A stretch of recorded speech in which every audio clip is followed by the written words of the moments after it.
안녕하세요. 자, 어떤 정책이 성공했는지, 새로 나온 약이 정말 효과가 있었는지, 우리는 어떻게 알 수 있을까요? 데이터 속에서 단순한 상관관계가 아니라 진짜 인과관계를 찾아내는 것. 이게 바로 현대 데이터 분석의 가장 큰 숙제라고 할 수 있습니다. 오늘은 스타겐 워슨 교수의 계량경제학 입문을 바탕으로 이 흥미진진한 인과 추론의 세계로 한번 들어가 보겠습니다. 오늘 우리가 함께 살펴볼 내용입니다. 먼저 인과관계를 밝히는 게 왜 그렇게 어려운지, 그 근본적인 문제부터 시작할 거고요. 그리고 과학자들이 꿈꾸는 완벽한 해법, 무작위화가 뭔지 알아볼 겁니다. 다음으로 현실 데이터에 숨어있는 선택 편의라는 함정을 수식으로 명쾌하게 펼쳐보고, 마지막으로 계량경제학의 강력한 무기인 회귀 분석으로 이 문제를 어떻게 풀어가는지 차근차근 알아보겠습니다. 자, 첫 번째 주제입니다. 인과관계를 파악하는 것이 왜 그렇게 어려울까요? 그건 말이죠. 우리가 애초에 볼 수 없는 무언가를 측정해야 하기 때문입니다. 자, 이런 상황을 한번 생각해 보시죠. 어떤 직업훈련 프로그램을 이수한 사람들의 임금이 그렇지 않은 사람들보다 높다는 데이터를 봤어요. 이걸 보고, 이 훈련 프로그램이 효과가 있네? 이렇게 생각하기 쉽잖아요. 그런데 과연 그럴까요? 이 프로그램이 임금 상승의 직접적인 원인이라고 우리가 자신 있게 말할 수 있을까요? 이 질문에 답하기 위해서 경제학자들이 아주 기가 막힌 개념을 하나 만들었습니다.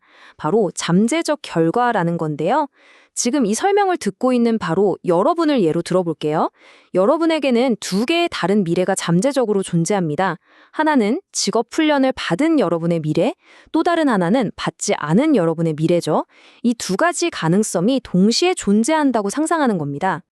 바로 여기에 인과 추론의 핵심적인 딜레마가 있습니다. 우리는 그 두 개의 잠재적 미래 중에서 딱 하나만 볼 수 있다는 거죠. 만약 여러분이 훈련을 받기로 선택했다면 훈련을 받지 않은 여러분의 모습은 영원히 관찰할 수 없는 반사실적 상황이 되어버리는 겁니다. 이게 바로 우리가 풀어야 할 근본적인 문제입니다. 자, 그렇다면 관찰할 수 없는 이 반쪽짜리 현실이라는 퍼즐, 도대체 어떻게 풀 수 있을까요? 과학자들이 찾아낸 이론적으로 가장 완벽한 해법이 있습니다. 말하자면 통계적인 도플갱어를 만들어내는 방법이죠. 그 마법의 이름은 바로 무작위화입니다.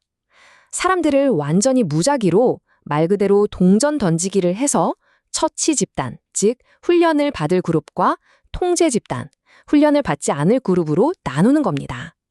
이렇게 하면 놀랍게도 동기, 재능, 나이, 성격처럼 우리가 측정할 수 있는 것은 물론이고 측정할 수 없는 모든 특성들까지 평균적으로 완전히 똑같은 두 집단이 만들어집니다. 이게 바로 문제 해결의 핵심입니다. 통제 집단이 처치 집단의 완벽한 통계적 도플갱어가 되는 거죠.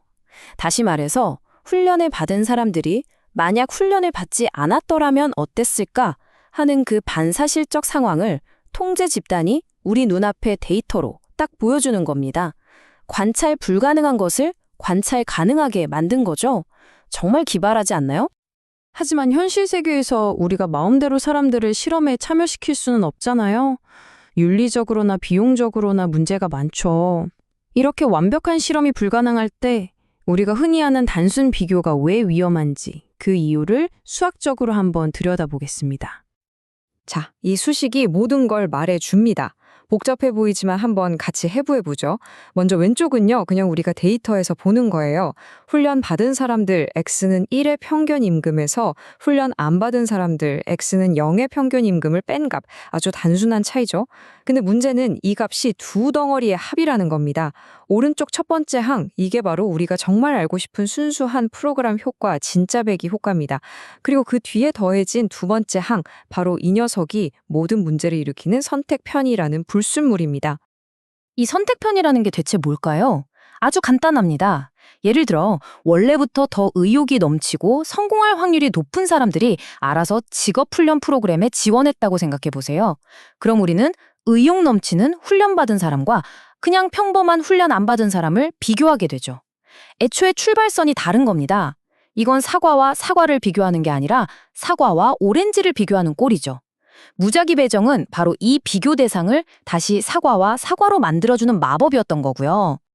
하지만 현실에서는 무작위 배정을 할 수 없는 경우가 훨씬 많습니다.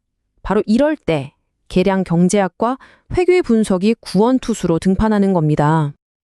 자, 이 복잡한 현실을 다루기 위해 우리는 이런 회귀 분석이라는 통계 모델을 씁니다. 수식을 한번 보시죠. Y는 개인의 임금이고 X는 훈련을 받았으면 1 아니면 0인 변수입니다.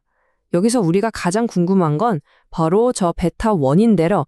이 단순한 모델에서 베타1의 추정치는 놀랍게도 그냥 훈련받은 그룹과 안 받은 그룹의 평균 임금 차이, 딱 그겁니다.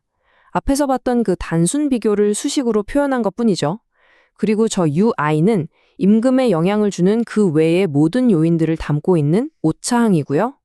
만약 우리가 완벽한 무작위 실험을 해서 데이터를 얻었다면 여기서 추정한 베타1은 순수한 인과 효과라고 믿을 수 있습니다.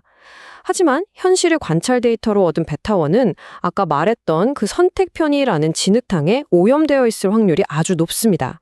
왜냐하면 사람들의 의욕 같은 관찰되지 않는 요인들이 저 오차항 UI에 숨어서 X, 즉 훈련 참여 여부와 상관관계를 갖기 때문이죠. 그럼 이 오염된 베타1을 어떻게 정화할 수 있을까요? 해법은 더 많은 정보를 활용해서 통계적으로 이 오염 물질을 걸러내는 겁니다. 한마디로 더 똑똑하게 통제하는 거죠. 이게 바로 현대 계량경제학의 핵심 무기, 다중회귀 분석입니다. 이전 수식과 달라진 점 보이시죠? 바로 저 W라는 변수들이 추가됐습니다. 이게 바로 통제 변수라는 건데요. 예를 들면 교육 수준, 경력, 나이처럼 임금에도 영향을 주고 훈련 프로그램 참여 여부와도 관련 있을 법한 그런 변수들을 우리가 아는 만큼 최대한 집어넣는 겁니다. 이 다중회귀 분석이 하는 일은 정말 기발합니다. 뭐냐면요, 수학적으로 W가 똑같은 사람들끼리만 비교하는 겁니다. 예를 들어 4년제 대학을 졸업했고 경력이 5년인 30대라는 조건이 똑같은 사람들 안에서만 훈련을 받은 사람과 받지 않은 사람의 임금 차이를 보는 거죠. 이렇게 하면 마치 우리가 수많은 작은 실험들을 동시에 진행하는 것처럼 통계적으로 무작위 실험을 흉내낼 수 있게 됩니다. 물론 이것도 만능은 아닙니다. 여기 보이는 아주 중요한 가정이 하나 필요한데요. 용어는 좀 어렵지만 핵심은 이겁니다.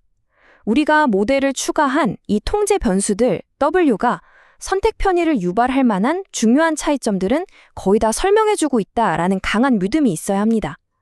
만약 우리가 통제하지 못한 중요한 무언가, 예를 들어 개인의 타고난 재능 같은 게 여전히 남아있다면 우리의 추정치는 아직 오염되어 있을 수도 있는 거죠. 자, 그럼 결론은 뭘까요?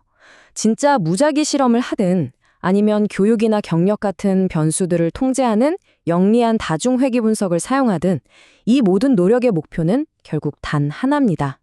바로 선택 편의를 제거하고 우리가 정말 알고 싶은 순수한 인과효과만을 깨끗하게 분리해내는 것이죠. 그래서 오늘 설명의 마지막 질문을 던져봅니다. 앞으로 여러분이 뉴스에서 A를 했더니 B가 증가했다는 식의 기사를 본다면 그냥 받아들이지 마시고 잠시 멈춰서 스스로에게 한번 질문해 보세요. 이들이 비교한 두 집단은 정말로 비교 가능한가? 혹시 눈에 보이지 않는 선택 편의가 숨어 있는 건 아닐까? 이 질문을 던질 수 있게 된 것만으로도 여러분은 데이터를 훨씬 더 깊이 있게 이해하게 된 겁니다. 들어주셔서 감사합니다.